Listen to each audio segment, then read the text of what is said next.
Leviticus 21. The Lord said to Moses, "Tell these things to Aaron's sons, the priests. A priest must not make himself unclean by touching a dead person. But if the priest was one of his close relatives, he can touch the dead body. The priest can make himself unclean if the dead person is his mother or father, his son or daughter, his brother, or his unmarried sister. This sister is close to him because she has no husband, so the priest may make himself unclean for her if she dies. But a priest must not make himself unclean if the dead person was only one of his slaves. Priests must not shave their heads bald. They must not shave off the edges of their beards. They must not make any cuts in their bodies. Priests must only be holy for their God. They must show respect for God's name. They offer the bread and special gifts to the Lord, so they must be holy. A priest serves God in a special way, so he must not marry a woman who has had sexual relations with any other man. He must not marry a prostitute or a divorced woman. A priest serves God in a special way, so you must treat him in a special way, because he carries holy things. He brings the holy bread to me, and I am holy. I am the Lord, and I make you holy. If a priest's daughter becomes a prostitute, she ruins her reputation and brings shame to her father. She must be burned to death in the fire. The high priest was chosen from amongst his brothers. The anointing oil was poured on his head. In this way he was chosen for the special job of being high priest. He was chosen to wear the special clothes, so he must not do things to show his sadness in public. He must not let his hair grow wild. He must not tear his clothes. He must not make himself unclean by touching a dead body. He must not go near a dead body, even if it is his own father or mother. The high priest must not leave God's holy place, because he might become unclean and then make God's holy place unclean. The anointing oil was poured on the high priest's head. This separated him from the rest of the people. I am the Lord. The high priest must marry a woman who is a virgin. He must not marry a woman who has had sexual relations with any man. He must not marry a prostitute, a divorced woman, or a widow. The high priest must marry a virgin from his own people. In this way, people will show respect for his children. I, the Lord, have separated the high priest from his special work. The Lord said to Moses, "Tell Aaron, if any of your descendants have anything wrong with them, they must not carry the special bread to God. Any man who has something wrong with him must not serve as priest and bring sacrifices to me. These men cannot serve as priests: blind men, crippled men, men with bad scars on their faces, men with arms or legs that are too long, men with broken feet or hands, men with bent backs, men who are dwarfs, men who are cross-eyed, men with rashes or bad skin diseases, and men with crushed testicles. If one of Aaron's descendants have something wrong with him, he cannot approach the altar to bring gifts to the Lord, and he cannot carry the special bread to God. He is from the family of priests, so he can eat the holy bread. He can also eat the very holy bread. But he cannot go through the curtain into the most holy place, and he cannot go near the altar. This is because he has had something wrong with him. He must not make my holy places unholy. I am the Lord, and I make these places holy." So Moses told these things to Aaron, Aaron's sons, and all the Israelites. The Lord God said to Moses, "Tell Aaron and his sons, the gifts that the Israelites bring to me become holy. They belong to me, so you priests must show respect for these things. If you don't, you will show that you don't respect my holy name. I am the Lord. If any one of your descendants touches these things, that person will become unclean. That person must be separated from me. The Israelites gave these things to me. I am the Lord. If any of Aaron's descendants has a serious skin disease or a discharge, He cannot eat the holy food until he becomes clean. This rule is for any priest who becomes unclean. That priest can become unclean from a dead body or from his own semen. He can also become unclean if he touches any unclean crawling animal. And he can become unclean if he touches the unclean person. It doesn't matter what made that person unclean. If he touches any of these things, he will become unclean until evening. He must not eat any of the holy food. Even if he washes with water, he cannot eat the holy food. He will be clean only after the sun goes down. Then he can eat the holy food because it is his share. A priest must not eat any animal that died by itself or that was killed by wild animals. If he eats that animal, he will become unclean. I am the Lord. The priests must be very careful when it comes time to serve me. They must be careful not to dishonor the holy things. If they are careful, they will not die. I, the Lord, have separated them from the rest of the people for this special job. Only a priest's family can eat the holy food. A visitor staying with the priest or a hired worker must not eat any of the holy food.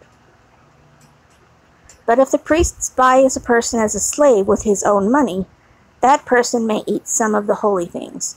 Slaves who were born in the priest's house may also eat some of the priest's food. A priest's daughter might marry a man who is not a priest. If she does that, she cannot eat any of the holy offerings. A priest's daughter might become a widow, or she might be divorced. If she does not have any children to support her, and she goes back to her father's house, where she lived as a child, she can eat some of her father's food. But only people from a priest's family can eat this food. Whoever eats some of the holy food by mistake must give the priest the price of that food and add another 1/5 of the price as a fine. The Israelites will bring offerings to the Lord. These offerings become holy, so the priest must not let them be used in a wrong way. They must not let the people eat these offerings. If they do, they are guilty of doing wrong, and they must pay for it. I am the Lord, the one who makes these offerings holy. The Lord God said to Moses, "Tell Aaron and his sons, and all the Israelites, a citizen of Israel or a foreigner might want to bring an offering. It might be because of a promise the person made, or it might just be a special sacrifice that person wanted to give to the Lord as a burnt offering. These are gifts that the people bring because they really want to give a gift to God. If the gift is a bull or a sheep or a goat, the animal must be a male, and it must not have anything wrong with it. You must not accept any offering that has anything wrong with it. I will not accept this gift. You might bring a fellowship offering to the Lord. That fellowship offering might be payment for a special promise that you made, or maybe it is a special gift that you wanted to give to the Lord. It can be a bull or a sheep, but it must be healthy. There must be nothing wrong with that animal. You must not offer to the Lord any animal that is blind, that has broken bones, or is crippled, or that has a discharge or a serious skin disease. You must not offer sick animals as a gift to the Lord. You must not put anything like that on his altar. Sometimes a bull or lamb will have a leg that is too long, or a foot that did not grow right. If you want to give that animal as a special gift to the Lord, it will be accepted, but it will not be accepted as payment for a special promise that you made. If an animal has bruised, crushed, or torn testicles, you must not offer that animal to the Lord. You must not do this anywhere in your land. You must not take animals from foreigners as sacrifices to your God. The animals might have been hurt in some way. They might have something wrong with them, so they will not be accepted. The Lord said to Moses, "When a calf or a sheep or a goat is born, it must stay 7 days with its mother. Then from the 8th day on, this animal will be accepted as a sacrifice offering as a gift to the Lord. But you must not kill the animal and its mother on the same day. This rule is the same for cattle and sheep. If you want to offer some special offering of thanks to the Lord, you are free to offer that gift, but you must do it in a way that pleases God. You must eat the whole animal that day. You must not leave any of the meat for the next morning. I am the Lord. Remember my commands and obey them. I am the Lord. Show respect for my holy name. I must be very special to the Israelites. I, the Lord, have made you my special people. I brought you out of Egypt in order to be your God. I am the Lord.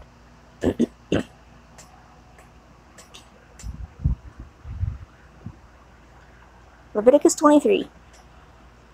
The Lord said to Moses, "Tell the Israelites, you will announce the Lord's chosen festivals as holy meetings. These are my special festivals. Sabbath. Work for 6 days, but the seventh day, the Sabbath, will be a special day of rest, a holy meeting. You must not do any work. It is a day of rest to honor the Lord in all your homes. Passover. These are the Lord's chosen festivals. You will announce the holy meetings at the time chosen for them. The Lord's Passover is on the 14th of the first month, just before dark. Festival of Unleavened Bread. The Lord's Festival of Unleavened Bread is on the 15th day of the same month. You will eat unleavened bread for 7 days. On the first day of this festival, you will have a special meeting. You must not do any work on that day. For 7 days, you will bring sacrifices offered as gifts to the Lord. Then there will be another special meeting on the 7th day. You must not do any work on that day. Festival of First Harvests. The Lord said to Moses, "Tell the Israelites, you will enter the land that I will give you and reap its harvest. At that time, you must bring in the first sheaf of your harvest to the priest. The priest will lift the sheaf to show it was offered before the Lord. Then you will be accepted. The priest will present the sheaf on Sunday morning. Or, Saturday morning. For all you Sabbath keepers out there. Like me. Anyway. On the day when you present the sheaf, you will offer a 1-year-old male lamb. There must be nothing wrong with that lamb. That lamb will be a burnt offering to the Lord. You must also offer a grain offering of 16 cups of fine flour mixed with olive oil. You must also offer 1 quart of wine. The smell of that offering will please the Lord. You must not eat any of the new grain, or fruit, or bread made from the new grain until you bring that offering to your God. This law will always continue through your generations wherever you live." Festival of Harvest. From that Saturday morning, the day you bring the sheaf to be presented to God, count 7 weeks. On the Sunday following the 7th week, Saturday, that is, 50 days later, you will bring a new grain offering to the Lord. Sorry about that. Turn it down. On that day, bring 2 loaves of bread from your homes. That bread will be lifted up to show it was offered to God. Use yeast and 16 cups of flour to make those loaves of bread. That will be your gift to the Lord from your first harvest. With these grain offerings, bring 1 bull, 1 ram, and 7 one-year-old male lambs for burnt offerings to the Lord. There must be nothing wrong with these animals. Offer them together with the grain offerings and the drink offerings. The smell of these offerings made by fire will be pleasing to the Lord. You will also offer 1 male goat for a sin offering and 2 one-year-old male lambs as a fellowship offering. The priest will lift them up with the bread from the first harvest to show that they were offered with the 2 lambs before the Lord. They are holy to the Lord. They will belong to the priest. On that same day you will call a holy meeting. You must not do any work. This law continues forever in all your homes. Also, when you harvest the crops on your land, don't cut all the way to the corners of your field. Don't pick up the grain that falls on the ground. Leave it for poor people and for foreigners traveling through your country. I am the Lord your God. Festival of Trumpets. Again the Lord said to Moses, Tell the Israelites, on the first day of the 7th month, you must have a special day of rest. Blow the trumpet to remind the people that this is a holy meeting. You must not do any work. You must bring an offering as a gift to the Lord. Day of Atonement. The Lord said to Moses, The Day of Atonement will be on the 10th day of the 7th month. There will be a holy meeting. You must not eat food. You must bring an offering as a gift to the Lord. You must not do any work on that day, because it is the Day of Atonement. On that day the priests will go before the Lord and perform the ceremony that makes you pure. Anyone who refuses to fast on this day must be separated from their people. If anyone does any work on this day, I will destroy that person from among the people. You must not do any work at all. This is a law that continues forever for you, wherever you live. It will be a special day of rest for you. You must not eat food. You will start this special day of rest on the evening following the 9th day of the month. This special day of rest continues from that evening until the next evening. Festival of Shelters. Or Feast of Tabernacles, my favorite.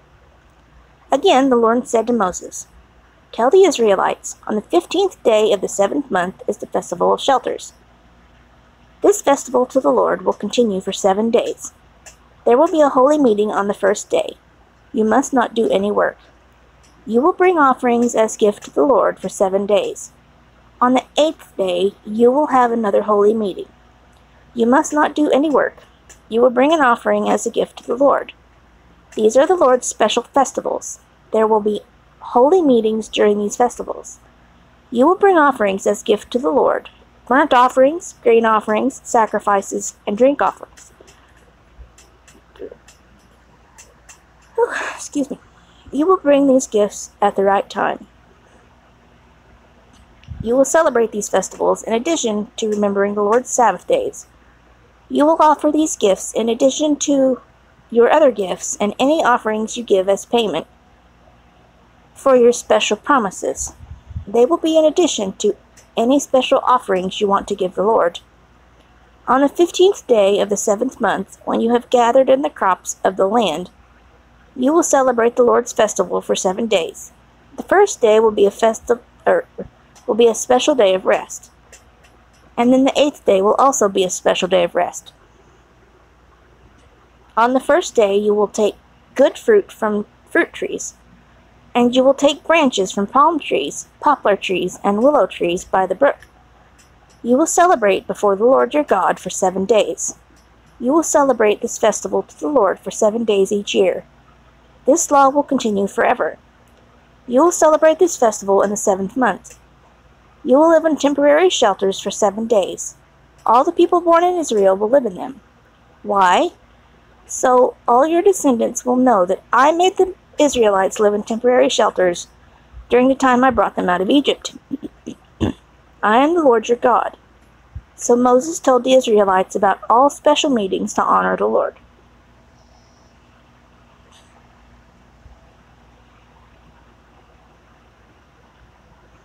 Leviticus 24. The lampstand and the holy bread.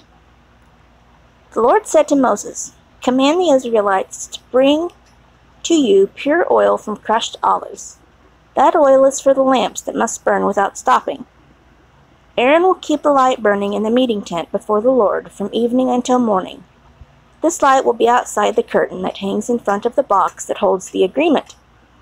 This law will continue forever. Aaron must always keep the lamps burning on the lampstand of pure gold before the Lord. Take fine flour and bake 12 loaves with it. Use 16 cups of flour for each loaf. Put them in 2 rows on the golden table before the Lord. 6 loaves will be in each row. Put pure frankincense on each row. This will help the Lord remember the gift. Every Sabbath day, Aaron will put the bread in order before the Lord. This must be done forever. This agreement with the Israelites will continue forever. That bread will be belong to Aaron and his sons. They will eat the bread in a holy place, because that bread is one of the special gifts to the Lord. It is Aaron's share forever. There was a son of an Israelite woman and an Egyptian father. He was walking among the Israelites, and he started fighting in camp. The Israelite woman's son began cursing, using the Lord's name in a bad way, so the people brought him to Moses. The name of the man's mother was Shelomith, the daughter of Dibri, from the tribe of Dan. The people held him as a prisoner and waited for the Lord's command to be made clear to them.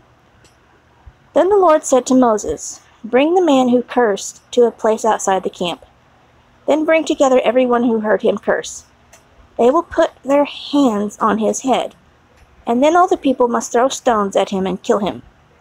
You must tell the Israelites, anyone who curses their God must be punished. Anyone who speaks against the name of the Lord must be put to death. All the people must stone him. Any foreigner or anyone born in Israel who uses the Lord's name in a bad way must be put to death. And whoever kills another person must be put to death. Whoever kills an animal that belongs to another person must give another animal to take its place. And whoever causes an injury to their neighbor must be given the same kind of injury. A broken bone for a broken bone, an eye for an eye, and a tooth for a tooth. The same kind of injury a person gives another person must be given to that person. Whoever kills an animal must pay for the animal, but whoever kills another person must be put to death. The law will be the same for foreigners and for people from your own country. This is because I am the Lord your God." Then Moses spoke to the Israelites, and they took the man who cursed to a place outside the camp. Then they killed him with stones. So the Israelites did just what the Lord had commanded Moses. Ooh, it did it again. Why does it do that?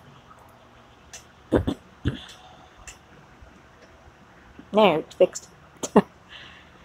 Lovely phone. Leviticus 25. A time of rest for the land. The Lord spoke to Moses at Mount Sinai. He said, "Tell the Israelites, when you enter the land that I am giving to you, you must let the land have a special time of rest.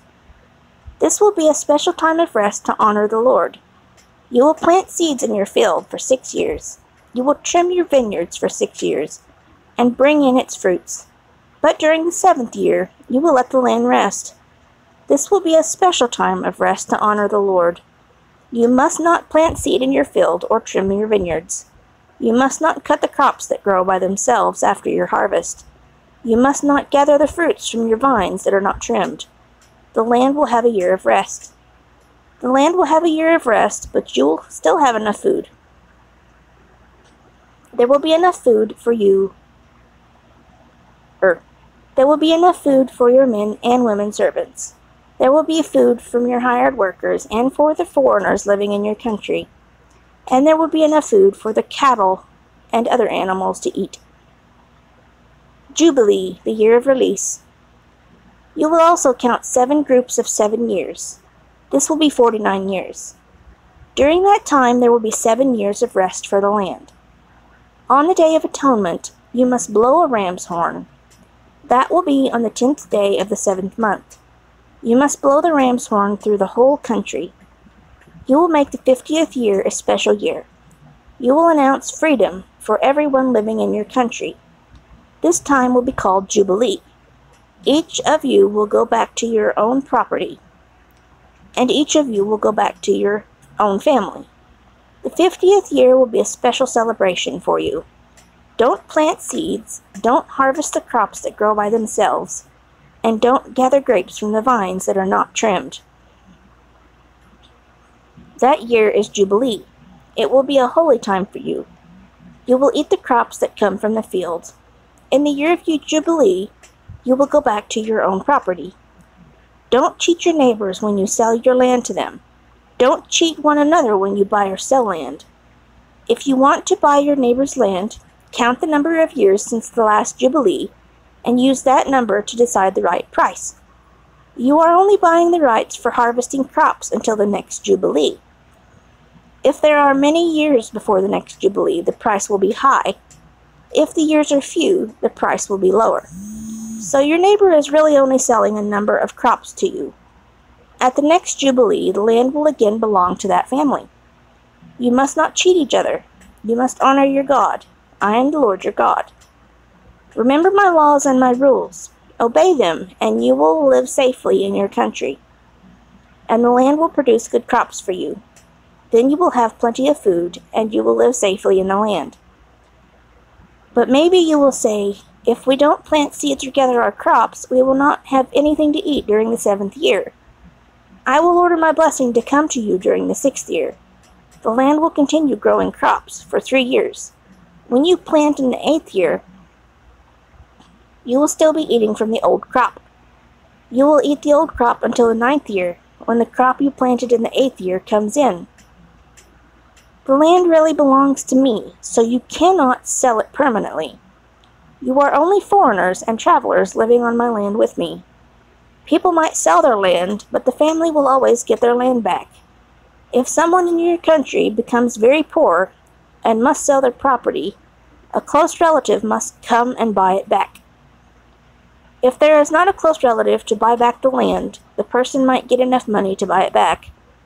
Then the years must be counted since the land was sold. That number must be used to decide how much to pay for the land. The person must then buy back the land, and it will be their property again. But if this first owner cannot find enough money to buy the land back, it will stay in the hands of the ones who bought it until the year of Jubilee. Then during that special celebration, the land will go back to the first owner's family. So the property will again belong to the right family. Anyone who sells a home in a walled city still has the right to get it back until a full year after it was sold. Their right to get the house back will continue 1 year.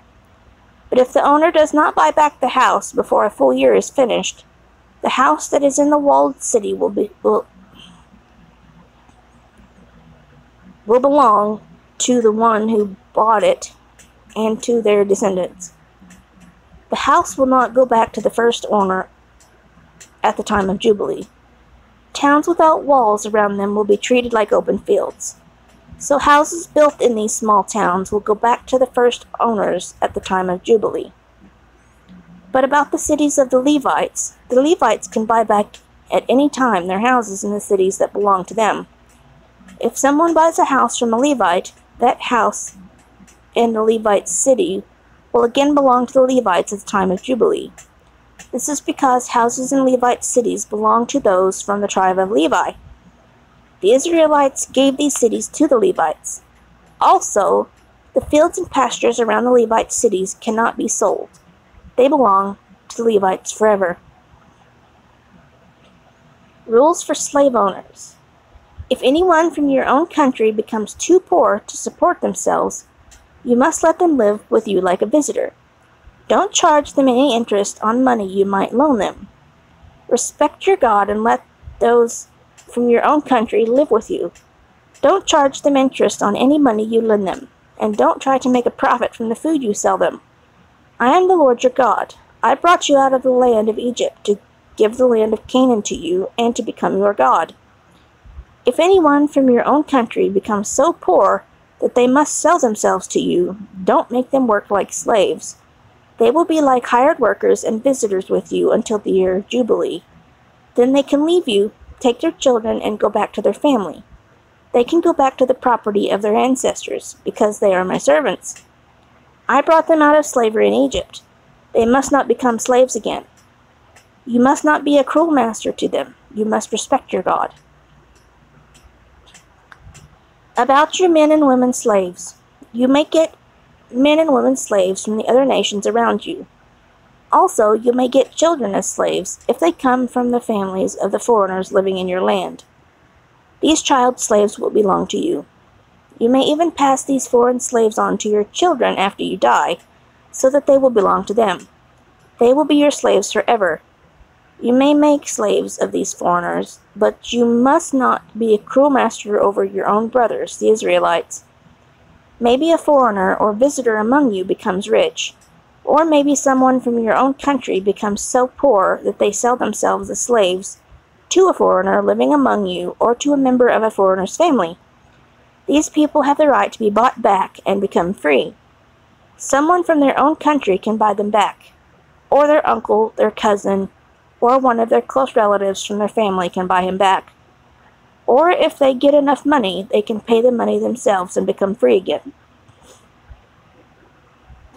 You must count the years from the time they sold themselves to the foreigner up to the next year of Jubilee.